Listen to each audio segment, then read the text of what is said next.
আসসালামু আলাইকুম। এসএ মিডিয়ার পক্ষ থেকে সবাইকে স্বাগত জানাচ্ছি আরও একবার। আজ আমরা আপনাদের ডাচ বাংলা ব্যাংকের মোবাইল ব্যাংকিং রকেট এই রকেটের অ্যাপস সম্পর্কে জানাবো এবং এটি কিভাবে সেট আপ করতে হয় এবং ব্যবহার করতে হয় সেটি তুলে ধরবো। তাহলে চলুন শুরু করি। প্রথমেই গুগল প্লে স্টোরে রকেট লিখলে এরকম একটি আইকন দেখতে পাবেন। এছাড়াও আপনারা নিচে একটি আইকন দেখতে পাচ্ছেন, এটাই হচ্ছে রকেটের আইকন। এই আইকনে ক্লিক করার পর ফার্স্টে আপনাকে ভাষা চুজ করতে বলবে, যেমন আমি ফার্স্টে বাংলা সিলেক্ট করে ওকে করলাম। এখানে আপনার মোবাইল নাম্বারটি লিখবেন 12 সংখ্যায়, অর্থাৎ আপনি যে মোবাইল নম্বরটি দিবেন তার পাশে একটি বাড়তি সংখ্যা আছে, আপনারা নিশ্চয়ই জানেন, সেটি দিবেন। এবং অবশ্যই আপনার সিমটি আপনার হ্যান্ডসেটে রাখবেন। সিম যদি হ্যান্ডসেটে না থাকে তাহলে কিন্তু এটা হবে না। এরপর আপনাকে নিবন্ধন বাটনে ক্লিক করতে হবে। করার পর আপনার মোবাইলে একটি কল আসবে।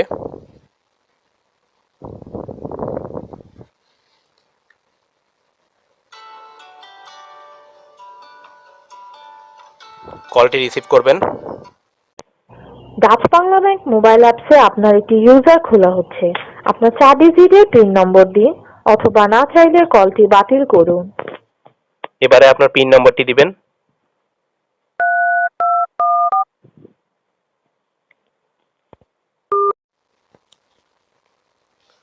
পিন নম্বরটি দেওয়ার পর আপনার লাইনটি কেটে যাবে এবং এখানে লেখা এসেছে ধাপ 1 সফলভাবে সম্পন্ন হয়েছে, দয়া করে ধাপ 2 পূরণ করুন। ঠিক আছে বাটনে ক্লিক করবেন। এবারে আপনার পিন নাম্বারটি আবার দিবেন। এরপর নিরাপত্তা কোড, আপনার মোবাইলে একটি এসএমএস এসেছে 16216 থেকে। এখানে একটি কোড থাকবে, এই কোডটি এখানে দেখে দেখে বসাবেন।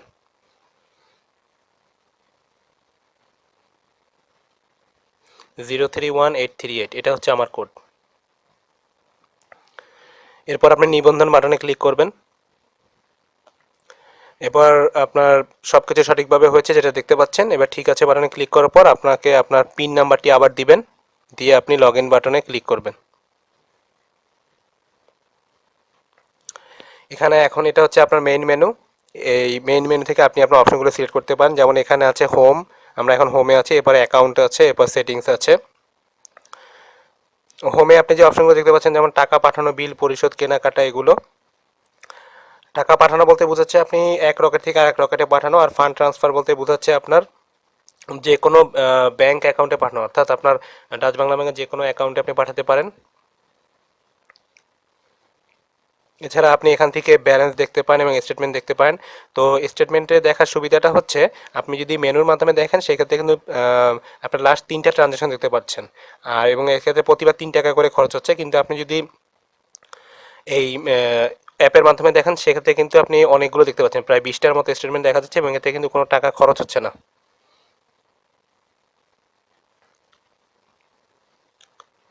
তারপর এখানে অ্যাকাউন্ট অপশনে গেলে আপনি এটার সম্পর্কে বিভিন্ন ইনফরমেশন দেখতে পাবেন, যেমন এটার রকেট অ্যাকাউন্টের চার্জ সম্পর্কে যদি জানতে চান এখানে দেখতে পারেন। অ্যাকাউন্টের তথ্যতে আপনি আপনার সম্পর্কে দেখতে পাবেন, এখানে সব কিছু লেখা আছে। সেটিংস থেকে আপনি চাইলে ভাষা পরিবর্তন করতে পারেন, যেমন আমি এখন ইংলিশে গেলাম। এবার কিন্তু সবগুলো চেঞ্জ হয়ে গিয়েছে, আর আপনি এখানে টপ আপের মাধ্যমে রিচার্জ করতে পারবেন।